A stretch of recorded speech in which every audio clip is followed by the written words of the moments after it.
Welcome back to the Chiropractic Podcast. I'm Dr. Osborne, or Dr. Oz, as many of you know me, and we are thrilled today to be sitting down with Keith Wassung.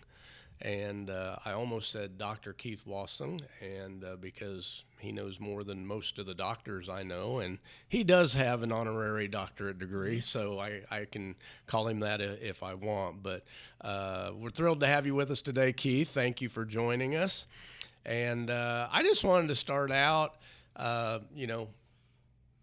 we were talking about, we would think 80 to 90% of the profession know you or your work and what you've done for chiropractic, but your history goes way back. And so, just in short detail, just for those of you those listeners out there that don't know you, maybe kind of what got you into chiropractic, what lit your fire for what's been your purpose for 40 plus years now? Sure. I was serving in the U.S. Navy, submarine force, and at the time, this would have been 1985, 86, and I had won the Navy powerlifting championships, and I was out on the team out in California, came back and, was in peak shape. I had gone on to win national championships, drug-free lifting, and that kind of thing. But I came back with a sinus headache, which is not a big deal to most people. And the Navy corpsman gave me drugs for it, cleared it up, but it created something else. More drugs for that, something else. And within a very short time, I'm taking 18 drugs a day. Well, you combine that toxic effect with, 21 years of accumulated uncorrected spinal stress from growing up on a farm, wrestling, fist fighting with my brother, and jumping off barns and landing on our necks. And it just sent me into a tailspin, and ended up in the ER. And I spent the next year and a half just a walking zombie. And the doctors at the Navy hospitals finally got me together and said, you may want to get your affairs in order. You're going to die. And these were well-intentioned people. And a few of them would cry at these meetings. They said, we don't know what else to do for you. And I was ready to go. I know where I'm going in the afterlife. And I was actually at a shopping mall buying gifts for my family, like July of 86, 80, somewhere in that time frame. And knowing I wasn't going to be alive at Christmas. And I met a chiropractor who was out hunting patients in the bookstore. And he followed me out to the food court where my ride was going to pick me up and just insisted I come see him. And I went, there's nothing wrong with my back. I got internal stuff, immune system failure. And he goes, well, we can help that. I went, it's ridiculous, But I agreed to see him and went in and saw him, and he adjusted me, and felt no different, none. Actually, I was more tired just going through the whole process. And so I had my ride, and I couldn't drive. Took me home, and I was living on 300-400 calories a day, applesauce. That's all I could keep down. And ate my applesauce, went to bed, woke up the next day, stiff and sore from head to toe. And I thought, what? That's what these chiropractors do. They hurt you one day, and then the next day they're going to fix me. Well, as I'm walking the kitchen, I realized three things. And it's like it was yesterday. I had just slept for 8 straight hours, which I hadn't done in a year and a half. I didn't get more than 2 hours sleep, and it wasn't even good sleep. I had just taken a shower, put on clothes, and brushed my teeth, and I wasn't wiped out. Normally, I'd have to go sit down for about an hour just to recover from taking a simple shower. And I was actually hungry for the first time in, well over a year. And I had tried to eat some other foods, and it wasn't pretty. Let's just leave it at that. And so I boiled a couple of soft-boiled eggs, figuring I knew I was going to throw them up, but I like eggs.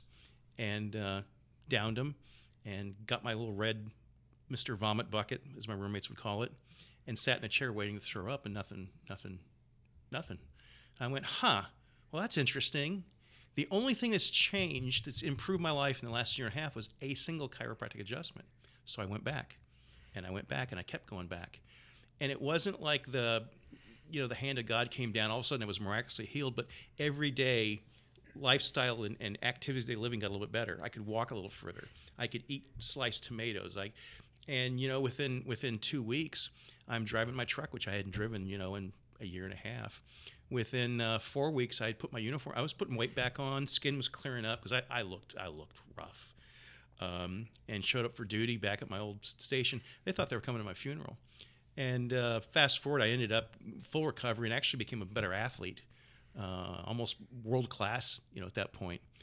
And I just started investigating because I went to workshops in the area, and it was all about back pain and selecting the right pillows and don't eat sugar, and those are important things, but they never really it didn't really sit with me.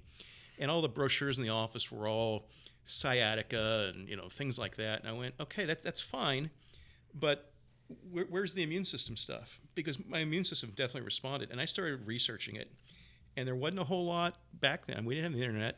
We had microfiche, and I spent countless hours studying at the medical library in Charleston about the immune system, nervous system. And I finally made the connection. And I got a hold of some green books, and that's what really got me. Was I'd read a physiology book, and then I'd read a philosophy, a green book, and I finally put it together. And I remember when it hit me, I didn't sleep for 3 nights. I sat on the couch just all night going, and I just made a vow that I felt cheated, that no one had ever told me about subluxation. None of my coaches, none of my college professors, no one, because they probably didn't know. And I just said, you know what, I'm going to spend the rest of my life communicating this message to the public in whatever way I can, just so they can choose. And if they don't choose it, hey, I'm off the hook. And that's all I've done is public lectures and writing and finding research that supports and validates what chiropractors do. And it's what I've done for 41 years. It's what I'm going to do.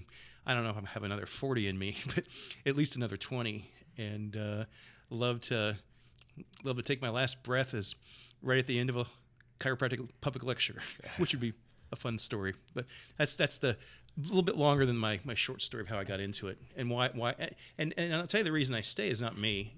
It's I've seen that duplicated literally thousands, if not 10,000 of times. I've had so many emails. I run into people. I'm now running into people who are adults who are in the 3rd generation. You told my grandmother back in the day about chiropractic. She brought my mom in. Mom brought me in, and I honestly get that all the time. I get that frequently, especially with social media and stuff like that, where people recognize the name. And so that's just always been my mission. I haven't been deterred from it, and that's it. And that's what keeps me going. Wow. Well, on behalf of the chiropractic profession, we thank you for that. And not that I wish ill on anyone, but I'm glad you got sick, because God used that avenue to guide you to chiropractic.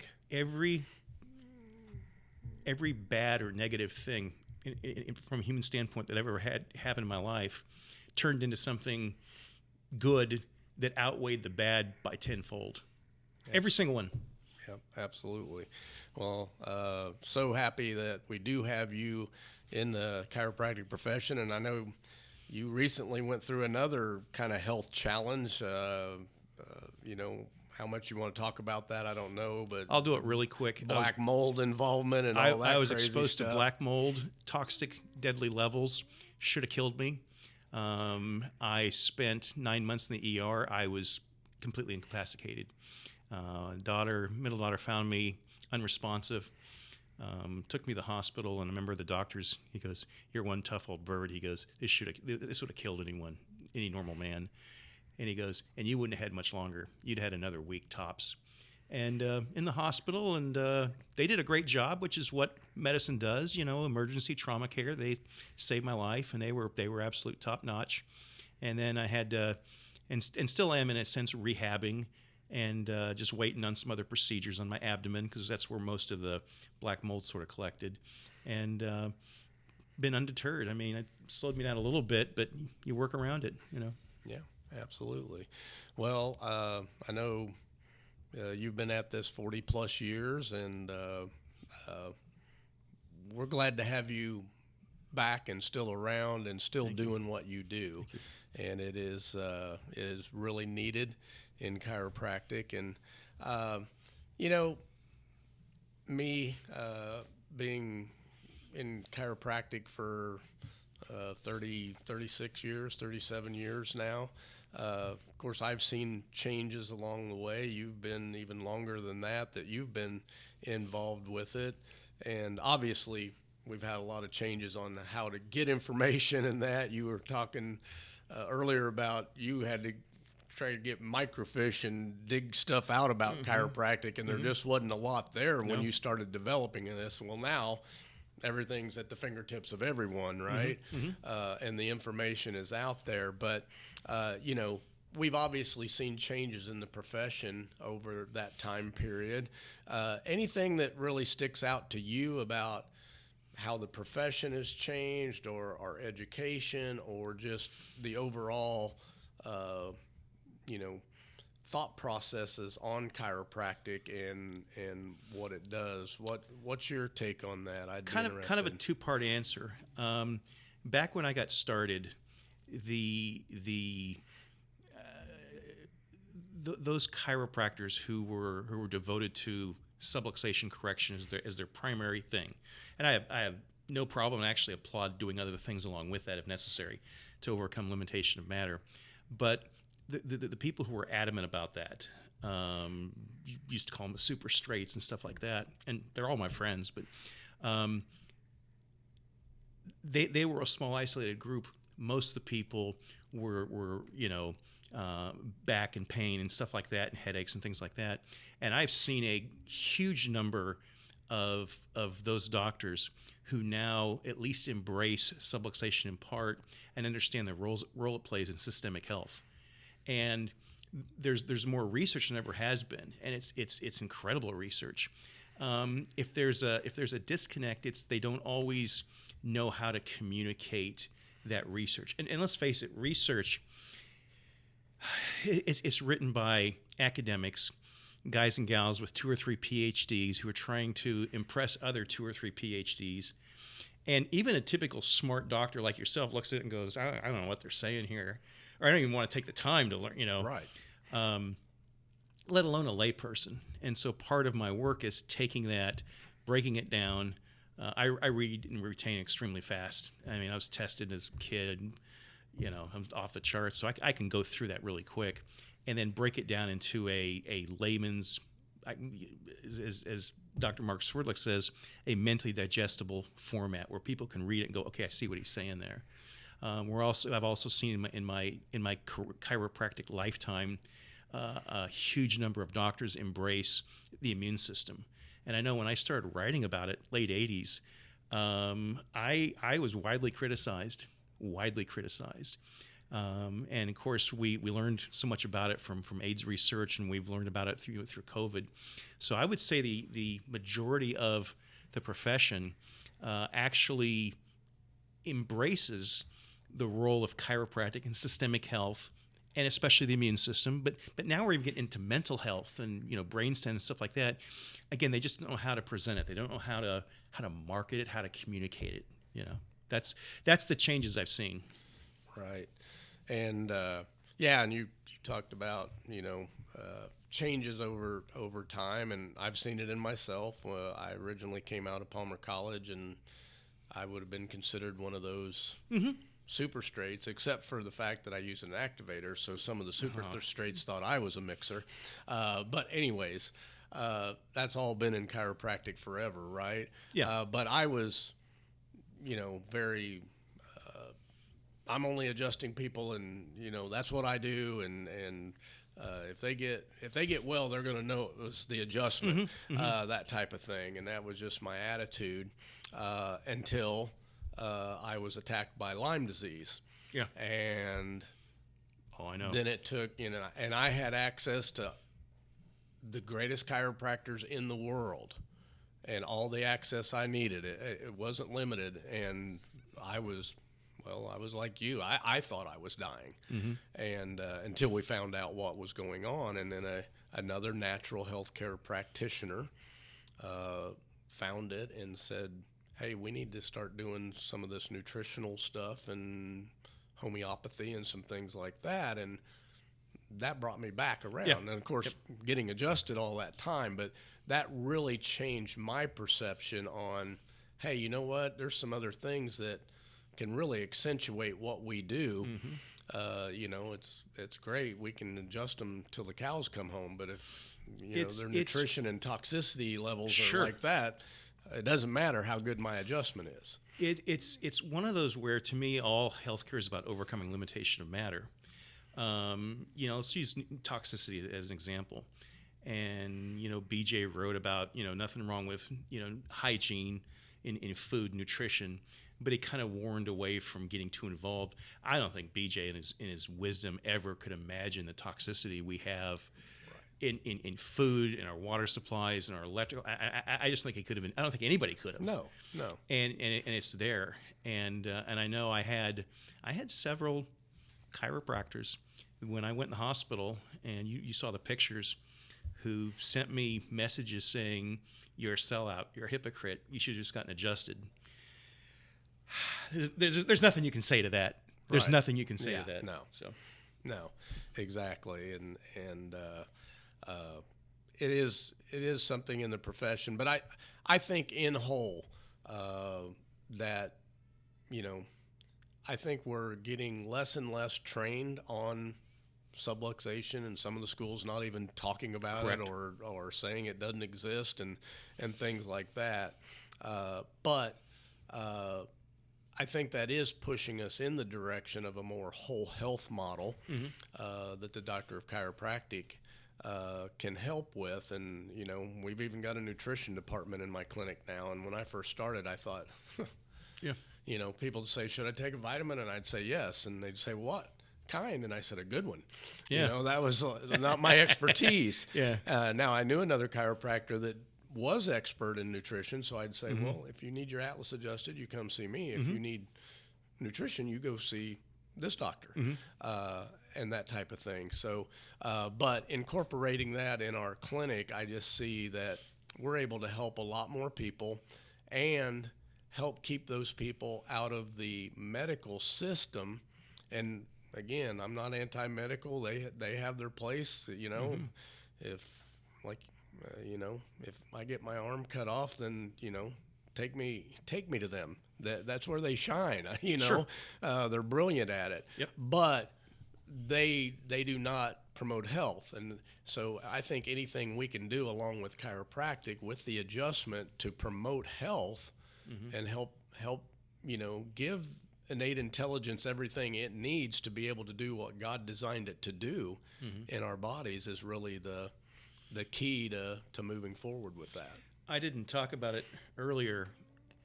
I just ran out of time stuff, but I've told many doctors over the years, retention, which is getting checked regularly, adjusted if necessary, but if you don't need to be adjusted based on your whatever, celebrate that. But retention begins long before that patient ever walks in your clinic. Your whole message needs to be about that. Yeah. And I'm seeing more people embrace it. Yeah. And seeing how simple it is, as opposed to having to kick the bushes every month for 20 new ones and time away from their family and standing out of the flea market and all that kind of stuff. And I applaud them for doing it, but there's better ways. There really are. Yeah. Yeah, and there's times when you're building a practice, you have to do those things. Oh, I've done screenings at places you wouldn't even want to know. League night on bowling and, Yeah, absolutely. And, we've all done those things along the way, but you should get to a point, if you're communicating correctly with your patients and communicating the chiropractic principle and the lifestyle, that you get to a point where you don't need to go out and you do it because you want to. You can't. Yeah. Not just because you don't want to, but because I'm saying you go out and you do community events or community lectures because you want to. Yeah. Not because you need to. Exactly. And those actually, when you don't need it, they actually turn out a lot better than when you're. Oh, absolutely. Hands down. Absolutely. You are absolutely correct. I used to love doing events when I was working closer with clinics. We had a big screening coming up, and at an appropriate place, not a bowling alley. And if we had a huge week, just a monster week, it was so fun to go in there, and we just rocked it. But if we'd had a slow week and we're a little behind, that was a tough weekend. So always play ahead. Always play ahead whenever possible. Yeah, absolutely. So, what do you think is going to allow the profession to go on? I'm reached a stage in my life. I have grandbabies now, and maybe in the next 10 years, maybe some great grandbabies. But I've always thought about, chiropractic, and early on I was fighting for chiropractic for me and my kids and that. But now I'm seeing, I've reached the age where I'm like, okay, well, I've got grandbabies that were just born. What is chiropractic going to look like in 20, 25 years from now, or beyond that? Are they going to have the opportunity to still have chiropractic as I know it today? What's your thoughts on that, Keith? Well, it goes back to the school. I think the amount and the quality of the education in most, if not all, of the schools is not what it should be. But most chiropractors that are, if not all, that are widely successful at adjusting, at communicating, they learn it outside. They learn it at seminars. They learn it with a fantastic group like AMC, and that'll always be available. So they could shut down half the schools, which may not be the worst thing in the world, and people would learn what they had to do. And maybe it comes down to that, where it's just passed on and stuff like that. I don't know what's going to look like in 25 years. I worry more about our country as it exists and the freedoms, right, than I do where the chiropractic. Because if we don't have the freedom, we're not going to have the freedom to do anything, let alone chiropractic. We need to do our research a little bit different. Quality of life, patient-reported health care, long-term. We need to be setting up studies right now where we're studying generational health using whatever formula that is, and we have very sophisticated tests right now, with immune response and things like that. And the important thing in that research is, before we undertake it and fund it, because it requires funding, we have to have a plan to market it and communicate it. A lot of great research, and I hate to say this, a lot of it's come out of the upper cervical community, which is devoted to research. And I've given money, I've raised money for it, and they published this incredible research piece, and goes in the file, goes in the drawer. There was no plan, there was no marketing plan. How are we going to get this out? Right. How? And if we can't figure that out, maybe we need to hold off. But there are ways to always do it. Yeah. And I think the other thing about that is, we want to see how many people are under regular care, meaning checked, whatever that is. It's going to be different for everyone. But when I was first started in chiropractic, the battle cry was, we got to get every man, woman, and child under care on the planet. Yeah, that'd be great. It's a very naive strategy. There's not a single industry company in the world that goes after 100% market share. Because what happens is, when you spread the net too wide, you catch nothing. When I talk with the young docs on the phone, I go, and we're just chit-chatting. I go, let me give you one piece of advice. It's unsolicited. Give you one piece of advice. Be exclusive. Exclusive is good. You're Noah. You built the ark. You get to decide who comes on or not. And you know what? It's tough when you're young and growing, and maybe you don't have all the money to send someone away. It'll be the best thing you ever did. Mm-hmm. So, yeah, very good. Well, and I agree with you. I think we've got to keep telling the chiropractic story, and one patient at a time, one clinic at a time, as we do with AMC, and keep chiropractors successful. Yep. So they can continue to fund whatever research or marketing that moves forward with that. And obviously we want to see the profession carry on. I remember Dr. Owen, he used to always say, listen, they may not call it chiropractic in the future, but the principle will always be there. They might cancel the name chiropractic, but they can't cancel the principle. Correct. That will carry on forever. I agree with that. And so whatever it looks like, and I would like to see it stay chiropractic and stay what I knew it as, and so forth, moving forward with that. And so, what you've done, I think, is I can't think of anybody else that has probably promoted chiropractic more, probably got more patients into offices directly or indirectly. I think so. Over your lifetime in chiropractic and promoting that of anybody out there. Mm-hmm. And so greatly appreciate that. Thank you. And, for those of you that don't know Keith, you can get on, I think it's K Wassung at yahoo.com. Well, that's my email. That's your email. Is there a website? New and in production. It's not ready yet. That's so what I thought that you had said this morning. So Yeah. you've had to change up some things there. Mm-hmm. But if you can get in contact, email Keith, whatever it might be. If you don't have his materials or haven't seen what they are, they are the best, the top quality and educational, and everything is researched and backed up. Most of your quotes are not coming from chiropractic journals or that. You're getting quotes from the AMA and the Journal of Neurology, Neuroscience, epidemiology. I mean, it goes on and on. The Lancet, which I love, and Cell, which I love. Your ability to find these and search it out and then put it out there and relate it to what we do in chiropractic is just second to none. So Thank you. I encourage all of you, if you don't have those, I don't care what level your practice is at. If you're just getting open and trying to grow it, it'll help.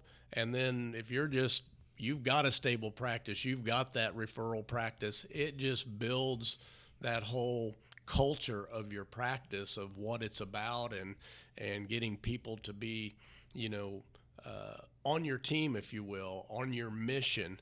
And that's what you want is your patients taking up your mission the way Keith has taken up the mission of us chiropractors out there. So thank you for that. And I don't know if you have a particular story or one of your favorite chiropractic stories. Yeah, I'll tell you that you want to tell as we finish up here. Yeah, I'll tell you a chiropractic story. And I was new in chiropractic. I was still recovering. I was probably 4 or 5 weeks in, maybe a little bit longer than that, because I think I was back actually at work on it. So probably 2 months. And this chiropractor that I was seeing said, "You need to come to my new patient workshop." I said, "Okay." And he talked and never really got around the principle. It was MDs suck, drugs are bad. We don't mask symptoms. We get rid of them naturally, which is not very correct. I mean, for a lot of reasons. Find a good pillow, bend your legs when you lift, and don't eat sugar. And I'm sitting there taking notes. I even brought a little tape recorder. And I'm looking at him going, well, that's all good and well, but we didn't quite get it. So he says, well, come back next week. And I said, is it going to be any different? He goes, oh, yeah, it'll be completely different. Well, it was the same. But about halfway through his talk, there's a woman sitting next to me with a little baby boy, 9 months old. And the kid's just, just fussing. And the mother's trying to rock him, like that. And the kid was interrupting the class. He's wheezing and stuff like that. And everybody's kind of looking. And she's right in the front row. And this doc, he's wearing a white lab coat. He stops and he goes, ma'am, let me see your baby. She kind of held back like, what? And he goes, let me see your baby. And she hands him to him, and there was a table right behind him. And he lays the baby down, and he does the palpation, and he does such a gentle adjustment that it's almost, you almost couldn't tell, especially to the untrained eye. And he picks the baby back up, and all of a sudden, this kid just like turns different colors of the rainbow, starts vomiting, snots come out of his nose, his ears, he's pooping, all that. And it's all over this guy. I mean, this guy's just covered in feces and vomit. And people are screaming. I mean, people are like, the mother's freaking out. I'm freaking. I'm ready to call the police on this guy. What did he do to this kid? And literally about 30 seconds later, all of a sudden, the kid stopped expelling. And the guy took one of the towels that he had nearby and wiped the kid clean, He said, he's fine now. He was subluxated. And I went, whoa. And that was a huge impact on me. The guy couldn't communicate it verbally, but he demonstrated that to me. And that was a huge, and I've seen similar stuff, but that's one of my favorite early on stories, you know. Very good. Yeah. Very good. Well, I always like to hear those stories, no matter how long I've been around chiropractic and so forth. But we really appreciate you coming on with us today, Keith. Again, I can't thank you enough for what you've been doing the last 41 years. And I know you're going to keep on doing it, whether it's another 20, 40, or 50 years, whatever the good Lord blesses us with. Yeah. But thank you, and anything we can do from our level to support you, you know we'll do that. So thank you all out there for joining us on the Chiropractic Podcast, and you can get a hold of Keith Wassung if you would like to look at his materials and what he has. And if you want any more information about AMC, you can go to amcfamily.com, and you can get everything on there that you need to look at more of what we do here.